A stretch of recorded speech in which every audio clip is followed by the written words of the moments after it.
Queridos, eu queria dedicar para vocês Salmo 126, versos 5 e 6, e em seguida a gente pode conversar, tá bom? Salmo 126 é o salmo da minha turma, é meu e da Van, né, lá no seminário onde nós estudamos. Foi feita uma canção com esse salmo também em Josué de 1 a 9, é Josué 1, versículo 9, aliás. E eu gosto muito desse salmo, queria dedicar para vocês, tá? Salmo 126, versos 5 e 6 diz assim: aqueles que com lágrimas semeiam, com júbilo ceifarão. Aquele que sai andando e chorando enquanto semeia, voltará com júbilo, trazendo os seus feixes. Amém? Não quero tristeza para a sua vida, de forma alguma, não desejo isso, né? Mas é bíblico, né? Acontece assim, né? Ajuda a regar as plantinhas, né? Ajuda a regar os brotinhos que estão nascendo, as lágrimas. Deus permite, né? Deus permite que seja assim, e se a gente estiver travado e resistente a isso, é pior. É melhor a gente já se resignar e entender que se Cristo, né, o Filho de Deus, a maior autoridade, o maior poder que existe sobre em todo o universo, teve que sofrer, né? Teve que aprender a obediência através do sofrimento, como diz na palavra de Deus, quanto mais nós, seus servos, né? Então, esteja resignado, esteja resoluto, determinado a servir a Deus, a fazer a vontade dele, custe o que custar, custando lágrimas, de dor, do que for, mas você vai ter o privilégio de levar os seus feixes, seus frutos para Deus, né? Essa esperança que eu tenho, eu quero encorajar vocês com ela também. Amém? Amém. Vamos lá? Quem vai dar a primeira pedrada? Danilo? Eu quero. Tem uma coisa aqui que eu anotei, tem uma história de um feiticeiro que caiu Alguém contou, né, quando a gente estava lá em Natal, contou mais ou menos, eu nunca entendi muito bem, mas parece que foi quando o senhor estava lá, que você estava orando alguma coisa, o feiticeiro caiu. Eu queria saber se essa história é verdade ou não. Eu vou dizer o que me contaram. Certo. Eu identifico, né? Me contaram que vocês estavam lá orando, né? E houve um momento que escutou-se um barulho na igreja, né? Alguma coisa assim, parece que um feiticeiro caiu em cima da igreja, que ele estava lá levitando, alguma coisa assim. Dizendo que me contaram, dizendo que foi, mas eu queria saber se realmente aconteceu para... Talvez com o Oswaldo, meu colega. Foi o pastor Valdeir que falou sobre... Ele falou sobre isso? Foi? Eu vi esses dias. Eu pensei que ia ser com moto. Eu estava levitando e na hora que vocês começaram a orar, eu estava curioso. Falou, né? Mas ele contou onde foi? Não. Acho que foi lá na África que ele comentou. Talvez em outro A lugar. África é grande. Não, algum de vocês conhecidos, eu até achei que fosse com Alguém vocês. da mídia? Não ficou parecendo que era com ele? Porque Pois é, eu pensei que era Ele com tem outra também. Eu não sei se posso falar mais uma pergunta. eu não vou contar as histórias completas, mas o Oswaldo viu perto da casa onde nós moramos depois, no primeiro ano dele lá, né, o que nunca mais aconteceu. Eu creio que é pelo fato das pessoas virem a Jesus, né, ter cada vez mais cristãos, uma imagem, né, um espírito enorme, né, flutuando, né, próximo da casa, né. Ele apareceu muito luminoso, parecendo tipo o Exterminador do Futuro, um negócio cheio de coisas penduradas, né, horrível. Então ele saiu de madrugada para ir usar o banheiro lá, ele viu e repreendeu, o bicho sumiu. Pronto, foi só isso, né. Não era nenhuma pessoa, era o espírito mesmo, claramente, né. Eu nunca vi, o Oswaldo que viu isso anos atrás. Teve muitos outros casos, né, de opressão que ele passou, nós passamos. E o feiticeiro, o único que a gente pode contar que teve algo, né, foi um que conheceu Jesus, né, o maior da região, o que tinha mais poder, o que tinha mais espíritos, né, que ele era o intermediador, né, entre ele e os espíritos, entre os espíritos e o povo, né, no caso. Então, ele entregou a vida a Jesus. Quem Deus usou foi o pastor João Carlos e a igreja dele, né?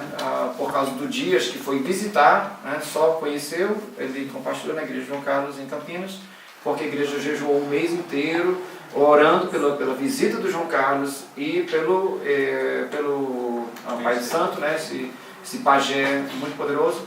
ele entregou a vida a Jesus, né, na minha frente com um tino. Depois que o pastor João Carlos já tinha ido embora, mas fruto da oração, eu creio, dessa igreja. Né? Então, ele entregou a vida a Jesus e realmente até o fim da vida, até o dia dele morrer, ele não comia mais as carnes dos rituais, tirou os amuletos de metal, entregou, largou. Isso é prova fulminante, inquestionável da entrega de vida dele a Deus, porque ele não ousaria fazer isso se não confiasse num poder muito maior que o livrasse dos espíritos, né, com quem ele tinha pacto. Né? Ficou chateado com Deus porque na hora que ele entregou a vida a Jesus ele queria que Deus o levasse de uma vez. E depois eu falei, não papai, como a gente fala lá com os anciãos sempre papai, né? na África de modo geral e em Filipos também. Eu falei, Deus te quer com vida ainda para que você fale com os outros, os outros da sua família, da aldeia saibam que Deus é esse, o que ele fez por você. Então é o que eu sei, né?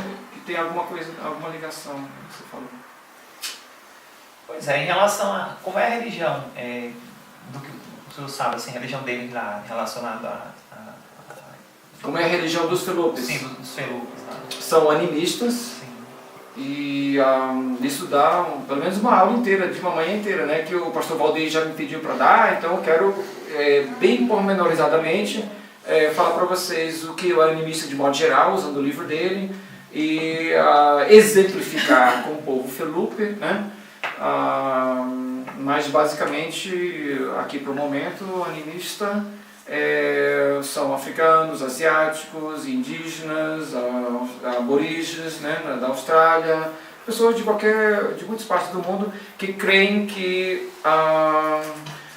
tudo tem todas as coisas podem ser animadas, né, podem ser controladas pelos espíritos, né. Há muitas formas diferentes de animismo, a gente vai estudar isso, né, no dia da aula, que o pastor Rodrigo pediu para dar. Há muitas maneiras diferentes, não existe só uma forma de animismo, são muitas formas diferentes, mas não é como é que ele diz, os hindus são panteístas, né? Eles acreditam que tudo é Deus. Isso não é isso, é outra forma de na região dos animismo. Felupes especificamente, tem algum mito, algum ser, né? Um ascendente comum que eles acreditam que esse ser foi o... Não descobri ainda. Eu passei para os alunos quando eu dei a introdução à antropologia, né? Eu tentei repassar, né, uma parte da capacitação antropológica do Ronaldo Lidório, e eu não sabia disso antes de ir para a África, então eu não fiz essa pesquisa, não descobri. Alguns mitos, algumas lendas eu tenho registrado, mas nenhuma que fale disso, que mostre qual é a força originadora ou a primeira pessoa criada, e não descobri. Eu quero um dia ter oportunidade para isso. Eu sei que eles creem num Deus que é criador. Né? Muitas etnias africanas, muitos dos povos africanos, islâmicas ou não, geralmente creem num Deus que está distante. Né? Não tem como falar com ele, não faz sentido, não tem necessidade, ou então não há como adorá-lo, não há como relacionar com ele. Mas ele é um Deus criador, né? Ele está acima dos espíritos, mas só dá para relacionar com os espíritos, Sérgio? O Forna compartilhava a respeito de Emitai. Exatamente, né? É Deus. Emitai, Deus criador. que era esse Deus criador e que ele criou, mas por causa da maldade do homem, ele se distanciou, não quis se relacionar. E quando esse homem, para se chegar a Emitai, ele tinha que recorrer aos irãs, que eram seres espirituais intermediários que faziam essa relação para apacentar a ira de Deus. Apaziguar, né? O ancião na aldeia, um dos que nos ajuda na tradução, diz que o único pedido que fazem para Deus é chuva. E tem um local chamado Baloba, em crioulo, né? Que qualquer pessoa pode participar, na de Emitai, né? O terreiro de Emitai, vamos supor, vamos dizer assim, né? Porque só o que pedem a Deus é chuva. Isso o ancião explicou, e todos os outros, né, com quem eu perguntei também falam a mesma coisa. As outras coisas que querem, né, poder, filhos, mais arroz, alimentos, Outras coisas pedem para os próprios irãs. Entendem que não há como Deus ouvir. Então pedem para os próprios irãs. Mas chuva, eles pedem a Emitai através de um espírito que leva essa mensagem para Deus, né? Eu quero investigar isso ainda mais a fundo, Sérgio. O que eles realmente pensam de Deus, o que o povo, né, não somente os cristãos, mas o que o povo realmente pensa, e descobrir se há alguma lenda ou lendas. E não necessariamente esse Deus é o nosso Deus que nós cremos, que criou os céus e a terra. Pode não ser, né? Eu quero investigar isso a fundo. Eu até hoje não tenho dúvida, porque todos os cristãos não têm a menor dúvida em relação a isso, né? Os que são cristãos adultos, o ancião que está na nossa equipe de tradução, já foi usado em Gênesis, Lucas, Atos, Marcos, o nome de Emitai como Deus, né? Disso não há dúvida. Disso não há dúvida. Eu quero investigar as lendas, porque o Fora está falando como um jovem Felipe, né? Eu quero investigar o que os anciãos contam, se tem alguma história, para descobrir se há, talvez não haja, mas talvez se há. Perdão, não foi o Fora, lenda, não, foi o Oswaldo. Perdão, foi o Oswaldo. Então, se há alguma lenda, alguma coisa que eles contam que foi o que cortou a relação, né? Mas nem o ancião, Papa de Nuba, né? Você conhece o tradutor? Nunca ofereceu, nunca chegou a dizer, né? O que houve, o que aconteceu para ele se afastar. Simplesmente entender que ele é inatingível, inalcançável, né? Ok? Sim, Jonas? Minha pergunta não tem influência do Abel, tá? Mas assim. Qual foi a sua maior experiência de luta espiritual que você teve no campo? Eu não queria pensar, mas agora que você falou, o que tem a ver com a Abel? Porque ele fala muito sobre luta espiritual. O último eu perguntei pra Eugênia, não foi? Eu achei que vocês estavam lutando espiritualmente. também. Bora! No quarto. Olha, talvez a mais forte, assim, que de muitas, né, em muitos momentos diferentes aqui, mas marcou a lembrança da gente, a memória, a família toda, foi com o Arthur, né, com um carrinho. Ao mesmo tempo, eu posso dizer que, de modo geral, nos anos todos lá, junto com o Oswaldo, né, e a Van, né, minha esposa, a gente concluiu que, fora esses momentos e voz, outra coisa que a gente sinta que aconteça, a ingerência imperceptível em nossa mente para mim, o pior, entendeu? Quando você nem está percebendo, nem está ligado, não começa tudo com oração e já colocando em prática Tiago 4,7, que é sujeitar tudo a Deus e resistir ao diabo verbalmente, claramente, né? Não só na mente. Quando você não faz isso, podem achar que é reza, que é crendice, pode achar o que quiser. É necessário, indispensável, num lugar especialmente onde há muito mais atividade demoníaca, né? Eu creio que é necessário em qualquer lugar. Tem que ser cristão em todo lugar e todo tempo. Então é uma ordem. Exemplo prático. É uma ordem bíblica que eu creio que eu tive que ir para o campo missionário para aprender. Isso é outra coisa que eu queria muito falar com vocês, que está lá no fundamente, né? O Ronaldo Dora disse uma vez: a gente precisa mais do campo missionário do que ele precisa da gente. Às vezes Deus faz a gente chegar no campo missionário para poder aprender coisa elementar da vida cristã. Está na Bíblia, a gente não está vendo. E ele diz: acorda, seu tonto, né? Tem aqui, ó, né? Aprenda, né? Então eu tive que aprender. Deus permitiu acontecer muita coisa para que eu começasse a colocar em prática. Então, exemplo prático, né? Depois eu conto a história do que aconteceu com o Arthur, né? As coisas nos levaram, Deus permitiu que acontecesse de uma forma que a gente, cada noite, não era morrendo de medo e apavorado, não, era coisa assim que naturalmente, né, como ficou uma coisa do dia a dia. Cada vez que deitava, né, de noite para dormir, antes de capotar de sono, né, eu dizia: Senhor Deus eterno. Eu gosto de deixar muito claro para quem eu estou orando. Eu li alguns testemunhos e eu então decidi, não quero deixar nenhuma dúvida de que eu estou falando com quem eu estou falando.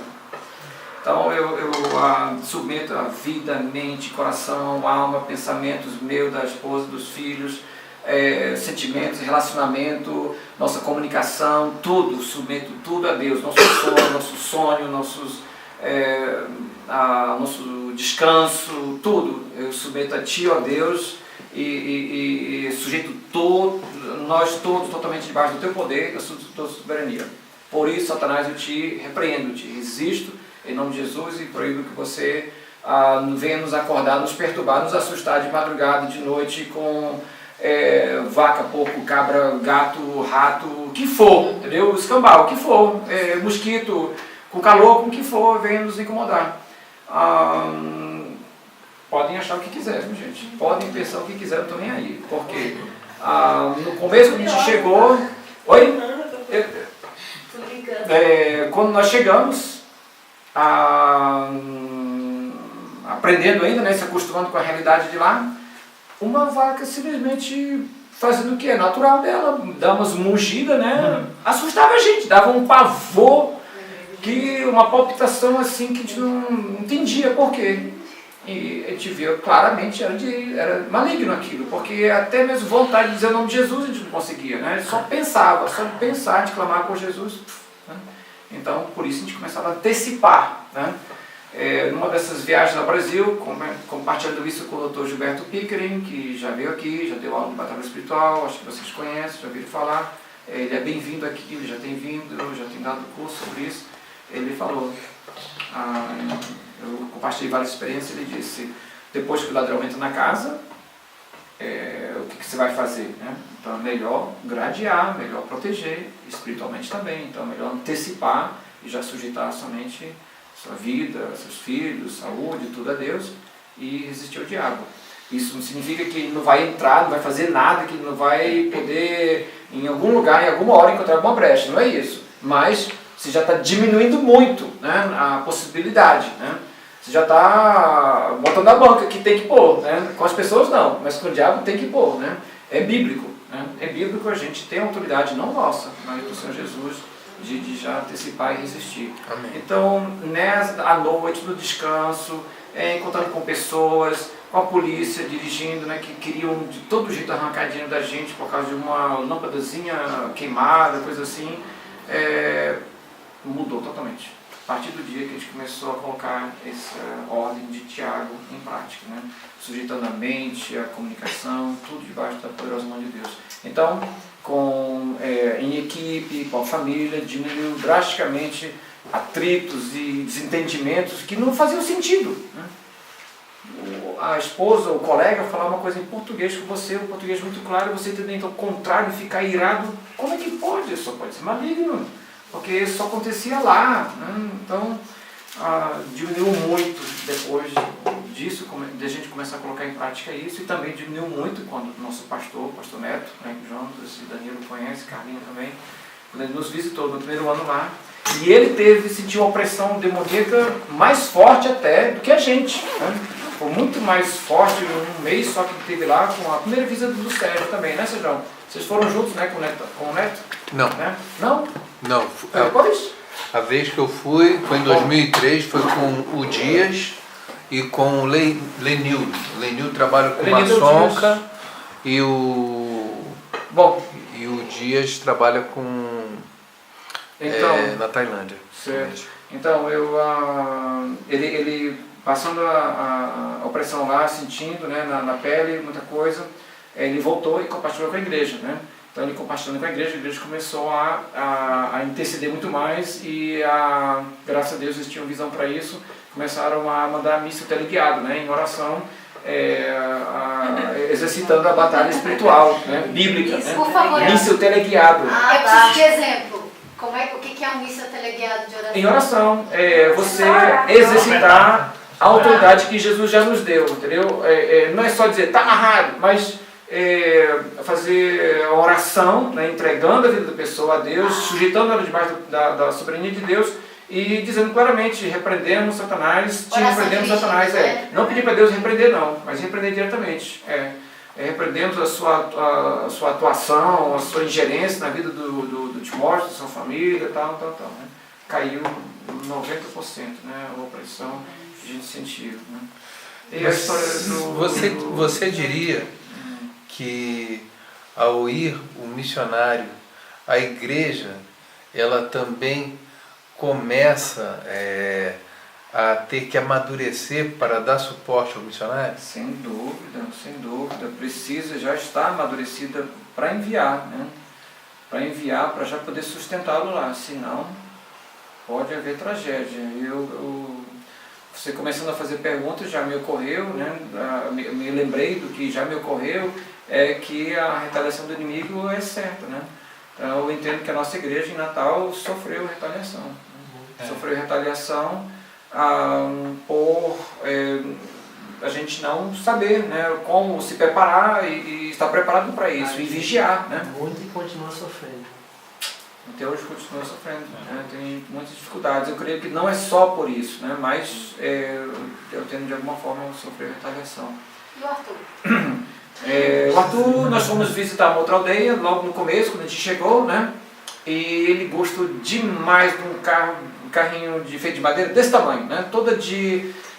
Feito de varinhas de um tipo de bambu, um tipo de mato que é bem leve, muito levezinho. Um rapaz, um menino, tinha cortado, né, todos aqueles talos, né, de um tipo de palmeira e tinha pregado junto. Então tinha ficado um carro tipo, vamos dizer, um Santana, né, assim, com as rodinhas, tudo funcionando. O Arthur ficou apaixonado, ficou louco pelo carrinho, e ele chorou quando eu te disse que não, meu filho, a gente não pode pedir o carro do menino, vamos, espera, calma.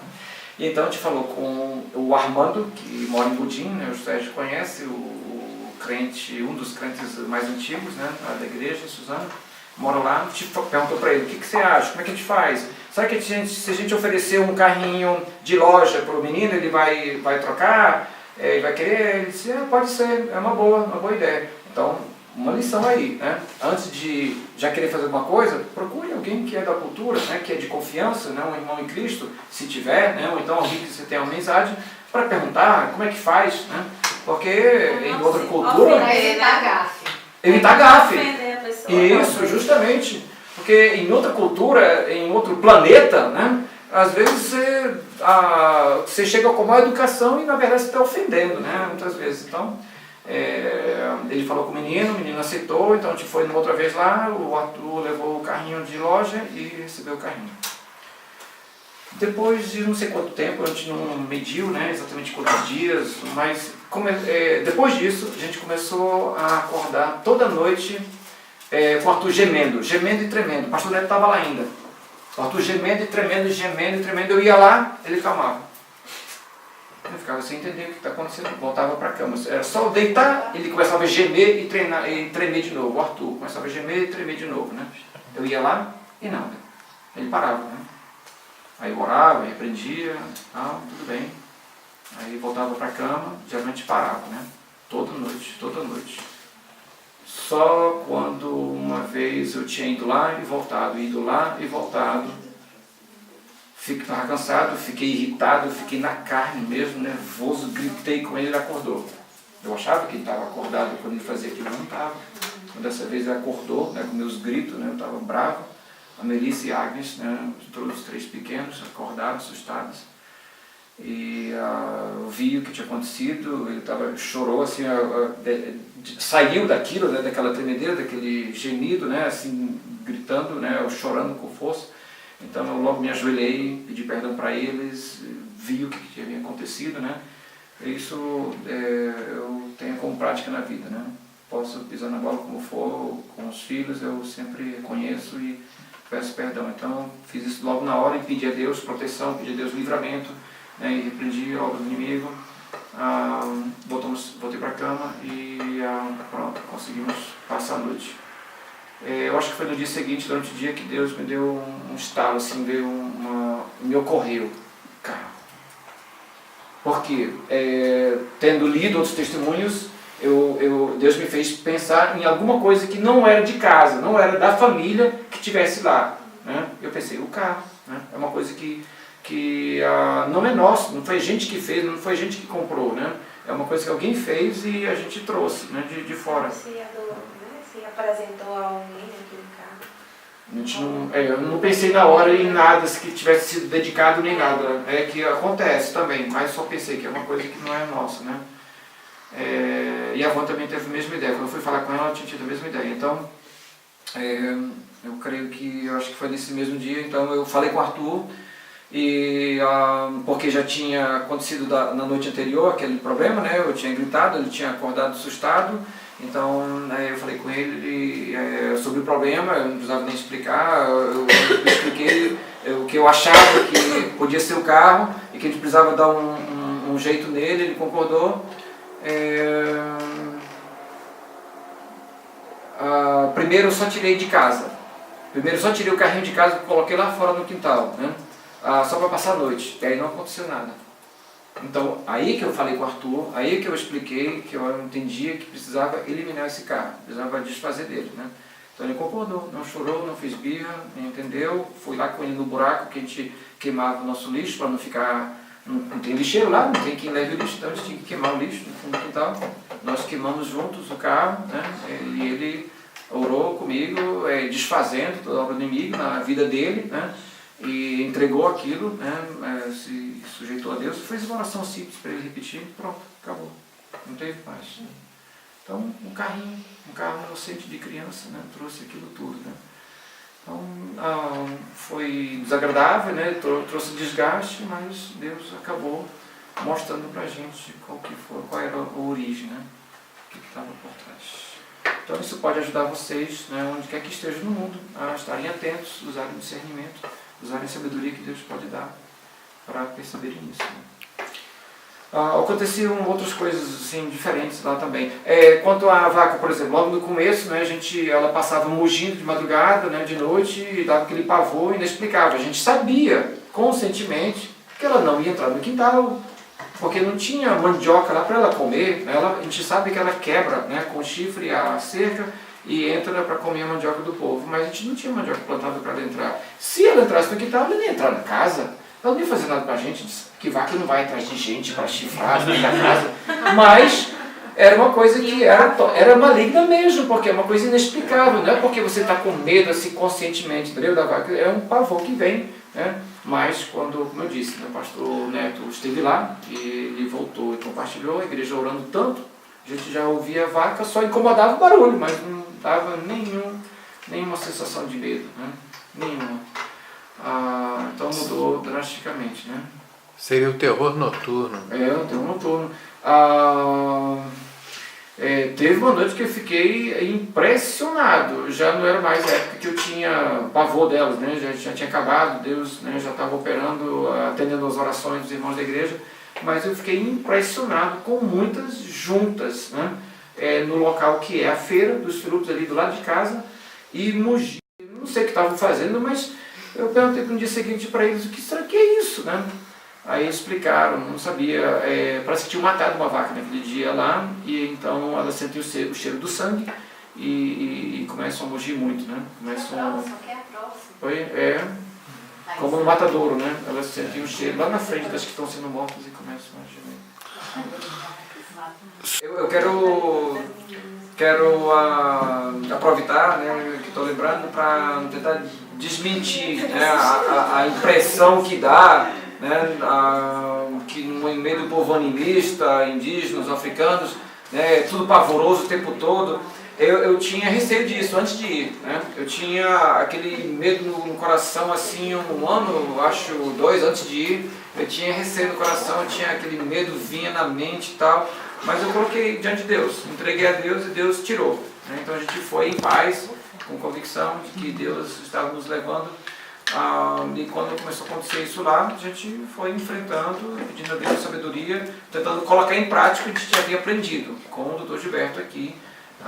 Recomendo muito o curso dele em vídeo ou em apostila. Eu tenho, está na internet, posso mandar, é aberto, ele quer mais é que as pessoas aprendam, né?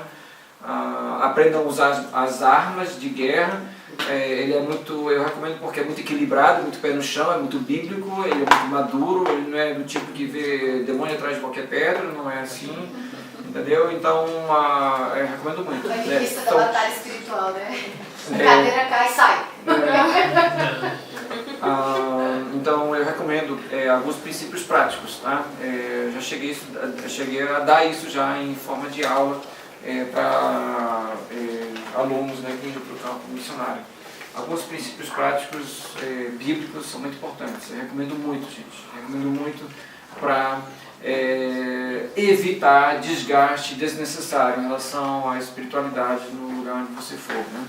O povo africano de modo geral é muito hospitaleiro, muito simpático, muito querido, entendeu? Então a gente, mesmo esse grande pajé, né, depois que se converteu, a gente passava perto da casa dele, o pessoal ficava assim assustado e tal, os próprios Filipes, né? Mas ele era simpático, ele ia em casa, outros iam em casa só para conversar, ou então para vender uma banana, vender qualquer coisa, e aí a gente ficava esperto, né?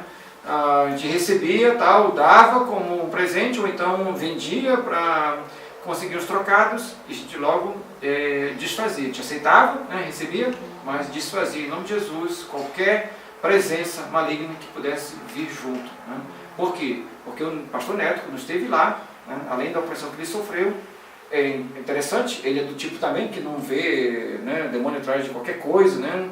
Ele não é do tipo obcecado com isso de jeito nenhum. Mas lá Deus fez ele ver, né? Na casa do Oswaldo que ele estava, a centenas de metros da nossa casa, uma mulher que levou alguém doente lá dentro de casa, Deus fez ele ver um demônio entrando junto, né? Então ele nos alertou em relação a isso. Então a gente começou a tentar receber as pessoas sempre na varanda, né? E só abrir a casa quando é uma visita assim, mais especial, sei lá, uma autoridade, ou então é amigo, alguma coisa assim. Escolher quem a gente ia deixar entrar em casa e quando entrar, ou deixar qualquer coisa, já desfazer, em nome de Jesus, né? Qualquer presença, qualquer influência do inimigo através daquela pessoa. Mas as pessoas são muito queridas, muito simpáticas.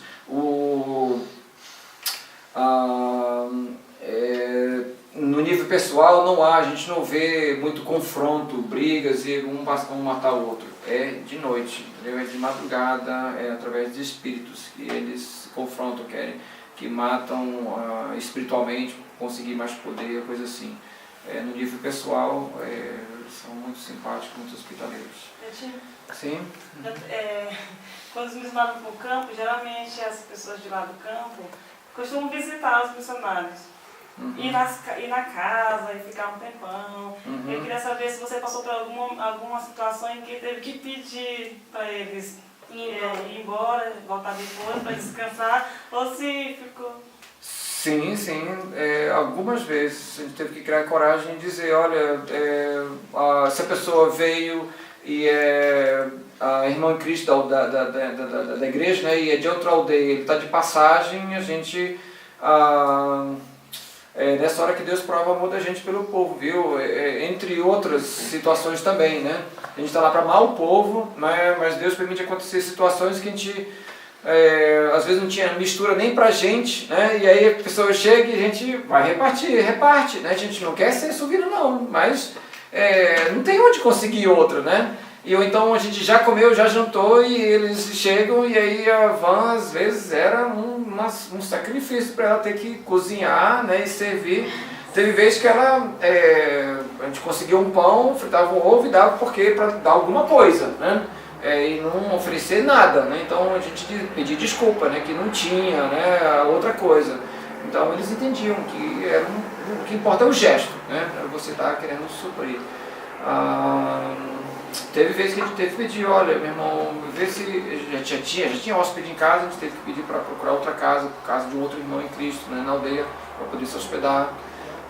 Teve vezes que eu tive que dizer para uma pessoa, outra foi raro, mas eu tive que dizer, olha, vem mais tarde, ou vem à noite, alguma coisa assim, né, que vou ter mais tempo, algo assim, ou então a pessoa já tinha ficado muito tempo.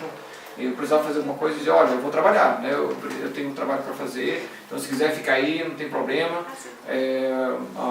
mas eu preciso fazer uma coisa. Mas até a gente tem que ter sabedoria para não machucar. É claro, mesmo que a cultura é muito diferente, né, um lugar muito onde a visão, a cosmovisão, a cultura é muito diferente, são gente como gente. Eles entendem questão de trabalho, de ocupação. Então, entre os terapeutas também, ninguém achou ruim, ninguém se ofendeu com isso não. A pessoa já tinha ficado no tempo, já tinha dado atenção. Várias vezes eu tive que fazer isso, agora estou lembrando, várias vezes eu tive que fazer. E normal, como eu também, às vezes eu estava com eles na casa deles, e eles disseram que tinha que fazer alguma coisa, tinha que buscar alguma coisa, entendeu? Então, é a vida, é a natureza humana, é assim. Comunicando, né, explicando, né, pedindo licença, na forma da cultura, não tem problema não. Eu mantenho. Acho que o Sérgio Oi? Mantenha a saudação em crioulo. Mas continua, né? Eu quero, com educação. Fala mantenha, é a saudação. Mas continua o diálogo cantando como Isso aí é quando chegam, né, se alguém que você conhece e faz muito tempo que não vê, os animistas, né, geralmente os animistas na Guiné, né, mantenha a saudação curta, né, pergunta rapidamente pela família e pronto, né. Como de corpo? Como de corpo, como de trabalho, umas 3, 4 perguntas, pronto. Mas os muçulmanos perguntam da cabra, da ovelha, dos filhos, e disso, aquilo outro. E se não perguntar, é falta de educação, né? E você querer cortar, né, é também falta de educação. Você tem que responder tudo, falar tudo. E olha, o pastor Jemer, né, que estava na foto aí que a Sara mostrou, eu não esqueço até hoje. Gente, em outra cultura é preciso desenvolver observação, certo? Você chegando, por isso que eu recomendo, se você vai trabalhar com o povo em aldeia, né, se Deus não dirigiu para você, se Deus não mostrou que é na cidade que você vai trabalhar, é com o povo na aldeia, então vá para a aldeia. Não perca tempo na cidade.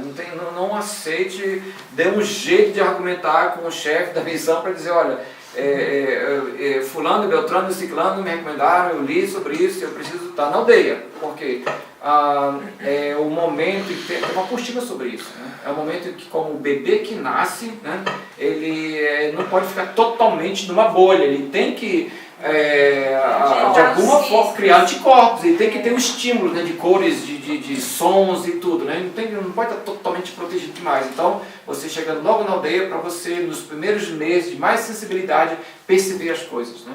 Então, eu não esqueço o pastor Jemer, quando ele estava em pé, na beira da rua, alguém passou e cumprimentou andando, né? Tem 3 perguntas. Ai, gente. Pergunta. Ô, gente, eu não estou vendo não. Vocês dão um sinal, dão um tchauzinho. Porque faz tempo que ele levantou. Já fez? Não, pode. Ele falou assim, você não vai nem parar para me fazer essa oração? Então eu preciso evitar de fazer isso. Se eu for saudar alguém, eu estou passando na casa de alguém fala comigo, eu preciso parar e falar, olá, tudo bom, como é que tá, não sei o que. Depois continuar andando, porque se eu fizer isso andando, né, eu estou vendo que é uma maneira de ser, faltar com a educação. E também outra coisa que o Armando aqui lá de Budim, eu notei quando ele disse, né, que um tio dele que tinha ódio, raiva dele porque ele é cristão, ele falou assim, não esqueço nunca mais até hoje, ele nem para pisar na minha varanda não veio.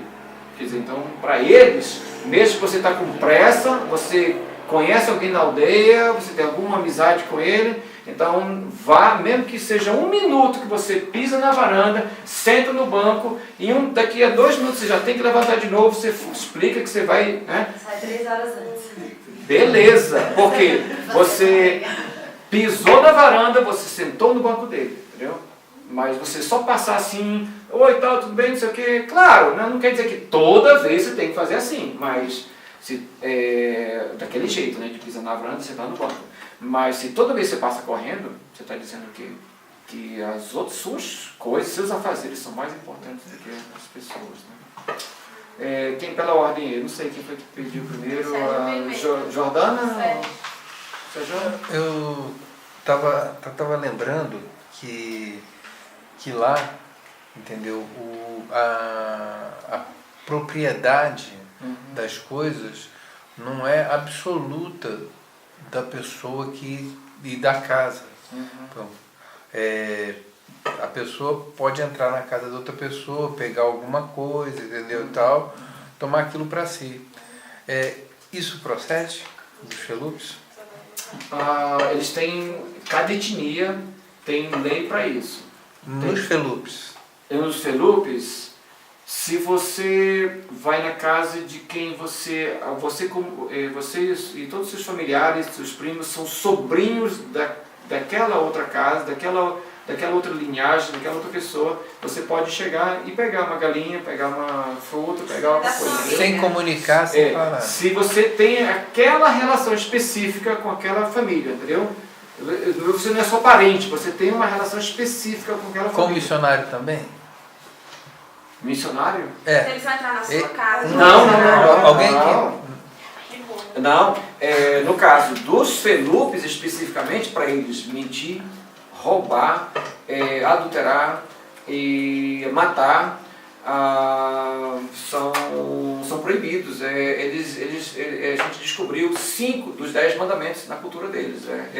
Além dessas 4, é proibido para eles e também honrar o pai e a mãe. Né? Então, entre os Felupes. Mas os Balantas, que também são animistas, para eles roubar é ato de heroísmo, assim, tipo herói, é um valor, né? Você adulterar e você roubar. Né? Se você não souber enganar o seu futuro sogro, né? O pai da moça que você quer casar, ele não vai te dar a tua filha, não. Se você conseguir, aí ele vai dizer, você é um cabra bom, você merece minha filha. Né? Na cultura deles é assim. Na cultura deles é assim, são animistas. Então varia muito de uma cultura para outra. Agora, de modo geral, eles são muito comunitários, isso sim. Então, se você faz coisas e não convida, não chama, não compartilha, de modo geral, na África é feio demais isso aí. Já no Oriente, né, não sei. Mas na África, geralmente, são muito comunitários. E a mulher tem que enganar a sogra? Oi? A mulher tem que enganar não, né? Não, aí não. O rapaz tem que procurar. Né? Tem muitos outros detalhes que eu não conheço mais a fundo da cultura balanta, né? Mas vamos lá, gente, tem pouco tempo, sei que já está a hora avançada. Sim, Carlinhos. Encarrilhar 3 coisas. Sobre a educação dos seus filhos, eles tiveram dificuldade, estudaram lá, estudaram em casa, vocês deram aula para eles. Sobre a questão de roupa, principalmente a mulher, teve que modificar alguma coisa. E a questão se Ivan atuou nada de enfermagem, alguma coisa lá está tendo o técnico. Vamos começar pela Van. Ela começou logo a atender as pessoas e receber a gente em casa, e a gente viu logo que a gente foi levado a isso e não foi o certo, né? Porque já existia e existe até hoje um posto de saúde, um hospital, entre aspas, na aldeia, existe e até hoje um enfermeiro na aldeia. Então, com o tempo a gente foi corrigindo isso, nós o procuramos e nos retratamos e começamos a tentar acostumar as pessoas a procurarem primeiro enfermeiro. Não, ele é um enfermeiro, ele vai no posto de saúde. Então, em dias que ele não estava, ou em horários que ele não queria mais atender, ou então já tinha ido lá e já tinha feito, mas não tinha resolvido, aí a Van ajudava. Então, ajudou muito no cuidado dos filhos, né, e socorrendo uma pessoa ou outra, né, subordinado ao enfermeiro da aldeia. Foi uma bênção, foi uma grande ajuda. Não foi uma estratégia de ministério, a gente não vai dizer assim porque já existia um posto de saúde lá, mas foi uma grande bênção, uma coisa que Deus usou muito na aldeia, para mostrar, pelo menos, mostrar que a gente ama as pessoas, Deus as ama também, a gente não está preocupado só de arrancá-las da religião delas e trazer para nós, não. Inclusive, isso teve um papel fundamental na conversão do Irã, não foi, Tim? Vocês cuidaram dele? Do Wagam. O Wagam é aquele pajé grande. Irã é o nome genérico para qualquer demônio. Eu não falei o nome do pajé. O Wagam. Ele ficou impressionadíssimo, ficou sem acreditar que a gente estava dando banho nele, cortando o cabelo, cortando a barba, fazendo as unhas. Ele não conseguia acreditar. Então Deus usou isso, né, para conquistá-lo. Se fosse só eu, né, e talvez Arthur ajudando, a Van também, né? Quando depois de tomar banho, né? Ela fazia unha ou fazia alguma coisa, né? Mas tinha que ser homem, dando banho para ele, claro. Se não teria o mesmo impacto que teve, porque o Forna ajudou e outros jovens, né? Ele não conseguia acreditar que eles tinham coragem de fazer isso com ele, porque um dos filhos dele que tinha tomado a decisão, tinha entregue a vida a Jesus, era a única pessoa, fora um outro pajé que o sucedeu depois, que poderia ritualmente, cerimonialmente, vê-lo morto, entendeu? Se qualquer outra pessoa na aldeia, fora aquele outro homem que o sucedeu, o visse morto, a pessoa teria que fazer vários rituais para poder se purificar, né? Então, a mulher dele não podia ir lá, porque se por acaso ele tivesse morrido e ela o visse morto, ela estaria cerimonialmente impura. Então, o fato do Forna e outros jovens darem banho nele, cuidaram dele, né, foi o que impactou. A roupa das mulheres varia muito de uma etnia para outra, varia muito, mas elas têm a forma delas, em cada cultura, a cultura tem a sua própria forma de ter pudor. Tá? Então, por exemplo, na aldeia entre os Felupes, né, não posso falar das outras, muitas vezes a gente encontrava mulheres sem nada em cima. Né? Para elas não é tanto problema. Hoje em dia, já cada vez mais as moças novas tentam se cobrir, mas da cintura para baixo é que de jeito nenhum não destampa. Né? Então, vocês como missionários vestiam uma a gente teve que ter cuidado, a gente teve que evitar calça comprida, não é que não podia usar, mas a Van com a Agnes e Melissa usavam mais para viagem e no dia a dia mais saia ou vestido, né? Não porque alguém dissesse alguma coisa, mas para identificar mais. Então isso é um bom exemplo de identificação com a cultura, né? Você não vai se tornar um africano, mas o fato de se vestir de uma forma mais parecida com a deles mostra que você respeita, né, a cultura deles, o que eles esperam que é uma boa maneira de se vestir. A Agnes e Melissa se identificavam tanto que fazia do mesmo jeito que ela, né? Arranjava um pano africano e faz aquela... Oi, como é que chama? Dá aquela embrulhada, né? Com o pano e amarra, né? E vivia igual a elas lá, né? Vestido do mesmo jeito. A educação deles. Nos primeiros 2 anos nós dávamos aula em casa com livros escolares brasileiros que a gente levou. Por quê? Isso aí é importante, né? Para vocês saberem para o futuro ministério. Há uma lei federal que garante qualquer criança, adolescente, jovem que chega no Brasil, seja brasileiro, seja estrangeiro, se os pais quiserem colocá-lo na escola ou inseri-los na escola, qualquer colégio tem a obrigação de elaborar provas ou avaliações para descobrir qual o seu nível, qual a série que ele deve entrar, para que ele possa entrar no nível dele, certo? Então, alguém nos informou disso, então a gente ficou tranquilos, que eles estudando lá, sem ter nada para provar, coisa alguma, nenhum tipo de prova, exercício que a gente fazia para eles, mas a gente não tinha cabeça, não tinha condições de manter isso tudo registrado para poder chegar aqui e apresentar para uma escola e a escola validar, coisa assim. Porque a gente, graças a Deus que a gente sabia que existe essa lei, porque bastava o trabalho de dar aula para eles, né, de ajudá-los, de ter tempo com eles todos os dias de manhã, no primeiro período de adaptação. Depois a gente não tinha mais condições de fazer isso. Então, chegando no Brasil, aqui em Brasília, um colégio evangélico não quis fazer. Não, dá muito trabalho, não sei o quê, não.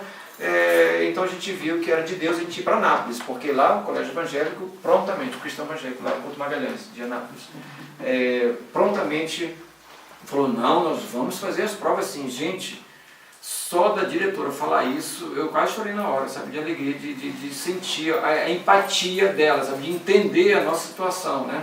Então elaboraram provas para a Agnes, Melissa e o Arthur e os reinseriram. E está até hoje no histórico deles. Cada um tem 2 séries que não tem nota nenhuma, mas está lá embaixo, lei federal não sei o que, cobre ou respalda esses 2 anos. Então, não atrapalhou a Agnes fazer a universidade. Deu a falta de notas nos 2 anos, mas está, como é que diz? Está aprovado, está garantido, entendeu? Não está devendo, né, aqueles 2 anos. Né? Sim, Sejão? Jordana. Jordana. Tá esperando. Jordana, depois Sejão, se Não, der. pode Vai lá. não lembro o que é. Ah, é? Esqueceu? Diga, Sejão.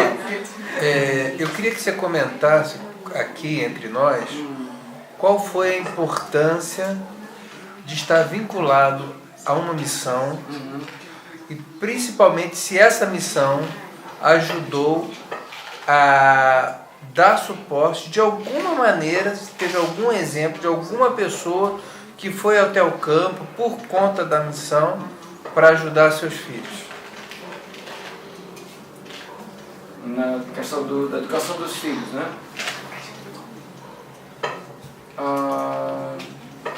Não diretamente, mas a mídia ajudou muito, como sempre ajuda, né? Nos abençoou muito com intercessores. A gente sabe que por causa da mídia, em contato com a imagem, eu entendo assim, né? São milhares de pessoas que intercedem por nós.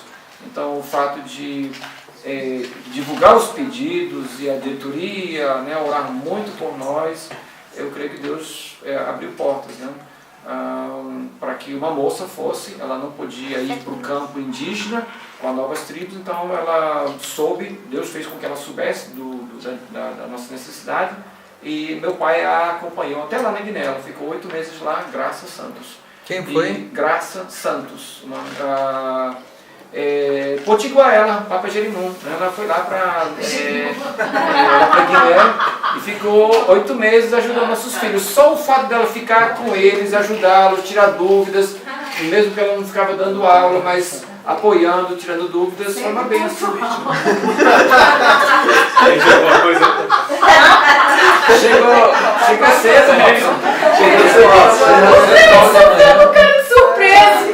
10 horas? Antes tarde do meu Pastor Valdemir me Eu dormi, que eu fui pegar um som na tarde. Então A NET não trabalhou com seus filhos, não? a Suzy. A Suzy. A gente foi uma das que soube, quando ela conseguiu chegar lá, no tempo que ela estava, ajudou. A Net também, sim. Obrigado pela lembrança. Foram 3, né? Foi pouco tempo, ajudou de alguma maneira. Nessa altura eles já tinham, o que também é importante vocês saberem, né? Qualquer estudante brasileiro, jovem, adolescente, criança, pode estudar em qualquer lugar do mundo com material do CIER. É um colégio no Rio de Janeiro que manda pela DHL, uma empresa, né, de encomendas, né, para qualquer lugar do mundo. As apostilas que são autodidáticas e a gente manda para o CIER as provas, eles corrigem, mandam de volta. Então, tudo é respaldado, tudo é reconhecido pelo MEC. Então, quando a gente voltou em 2008, depois agora, né, em 2010 também, a gente só fez pedir. Se Presidente Senhor, por favor, transfira nossos filhos para o colégio tal, no Brasil. Pronto. Então, foi transferido e não teve que fazer provas e tal, de novo. Não teve, porque, que eu saiba, é a única escola que oferece educação à distância de ensino fundamental e ensino médio, né, à distância, reconhecido pelo MEC. Talvez tenha outra. Para estudar no colégio, tipo homeschooling? É um homeschooling brasileiro. Legal. Certo? É o único que eu saiba que é reconhecido pelo MEC. Tá certo? Qual o nome? Então, CIER, C-I-E-R, do Colégio Anglo-Americano. Se você der uma googlada, você vai descobrir o colégio. Então, a Luznet ajudou a Suzy também, em algum tempo que eles estavam lá. Jordana, né? Diga aí, irmãzinha. Né? Não, a questão que eu queria saber é porque quando eu me converti, né, eu era do candomblé, né? E lá eles trabalhavam também muito na mente dos casais. Lá também tinha muito isso, por exemplo, de eu falar uma coisa e ele entender outra. Que eu e Miguel também nessa parte. Exatamente. É o que eu quis dizer naquela hora da ingerência maligna imperceptível, né? A gente não sente opressão no sentido de ficar assustado, ouvir voz, nada, mas na hora que a gente vai se comunicar, um não entende o outro fica bravo, irado com o outro. Então só diminuiu muito quando a gente começou a antecipar isso. A palavra-chave eu acho importante para vocês entenderem é antecipação.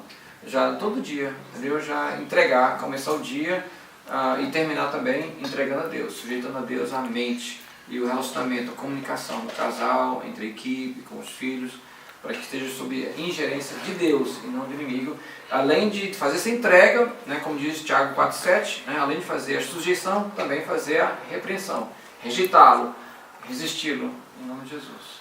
É importantíssimo, é fundamental. Acho que é importante isso em todo lugar, né? Sem dúvida, sem dúvida. Quando eu cheguei aqui, eu tive uma visão totalmente do que realmente era. E aí, quando Deus me falou que era para me orar nos umbrais da casa, assim como Ele falou também no Velho Testamento, e tudo que entrasse ali era para ser para a glória dele, né? Consagrado, né? Consagrar tudo a Ele. Depois que eu fiz isso, muita coisa melhorou, né? Exatamente. Geralmente, quem já veio do Candomblé, que veio da Umbanda, eles trabalham muito nessa parte de mudar totalmente. Às vezes tem gente que esperar, ele vem numa tempestade, ele age numa chuva grossa. Não, o inimigo ele age nos mínimos detalhes. Sim, coisa que a gente não espera. Não espera e tudo ali faz. Gente, ótima observação, Jordana. Não entendo, por favor, que isso é viver assustado e viver em função dos espíritos e viver toda hora fazendo uma oração para cá e ungindo. Não, não é. Para mim é ser cristão. Ser cristão e usar a autoridade que Deus nos deu. Eu creio que em alguns lugares é mais necessário do que em outros. Mas Deus quer que a gente seja cristão em todo lugar. No vale é normal. Sim, no vale. Conversa truncada às vezes dentro da igreja. Uma irmã briga com a outra porque, você falou mal de mim, às vezes a irmã nem falou. Alguém falou que ela falou. E aí o negócio pega. Gente, a hora está bem avançada, não sei se tinha mais uma pergunta, a gente precisa encerrar, vocês já estão... É a última. Ok, por mim, tudo bem, eu quero alcançar vocês. O que foi frustrante para você em não realizar e que você, digamos assim, tira como lição? E eu não sei se teria, a senhora ficaria à vontade de falar. Então você fala depois. Mas essa é a experiência que a gente quer aprender contigo, né? Vou ficar devendo contar isso em detalhes, né? Debater sobre isso. Eu acho que não é mais viável agora, né? Por causa do horário, por causa de tempo. De modo geral, é discipulado. O que eu sempre quis, o que eu quero deixar claro, tudo que eu falei de manhã, que eu não sei se alguém entendeu alguma coisa que eu disse, mas eu queria deixar claro que, para mim, né, a minha prioridade no campo, e deve ser de todo cristão, são pessoas. O Senhor Jesus Cristo morreu por pessoas, por carne e sangue, não por pedra, tijolo, pau e pedra. Então, nem placas. Nem placas, nem nada. Então, Jesus mandou fazer discípulos, não mandou fazer convertidos, não mandou fazer outra coisa. Então, eu diria que eu arrependo. Oi, gente. Eu arrependo de não ter sido mais firme nas minhas convicções. Aquilo que Deus tem mostrado para você na palavra, que é isso que Jesus mandou fazer, e é isso que Deus deixa claro que é a estratégia dele, que é a ordem dele. Brigue com quem você quiser, mas não brigue com Deus, não deixe de fazer o que Deus mandou. Não abra mão das suas convicções. E precisam ser muito firmes, muito claras. Né? Porque eu pensei nisso, em dizer para vocês hoje. Depois que eu saí daqui, eu pensei em dizer: a gente só tem uma vida para viver. A gente não tem 2, 3, 4 para experimentar e errar e começar de novo, não. É uma vez só. Então, eu queria muito poder ter, né, lutado mais por minhas convicções. Tem uma série de dificuldades, né, que impedem de encorajar vocês. Não é para ficar brigando com as pessoas, de jeito nenhum. Mas pedir a Deus que lhes deem graça, deem determinação para realizar aquilo que Ele mesmo nos ordenou. Né? Saibam que Deus é o maior interessado. Deus quer muito, muito, muito mais, incomparavelmente mais do que você mesmo. Que as almas sejam salvas, que os discípulos sejam feitos, que as nações sejam alcançadas. Pode ficar tranquilo em relação a isso. Então, que dificuldade você tiver, joga da batata quente na mão de Deus. Diga para ele, Senhor, isso é problema teu. O sustento, a capacitação, a estratégia, como é que eu vou fazer? Coloca na mão de Deus. Coloca na mão de Deus e peço a de graça para colocar em prática. Amém?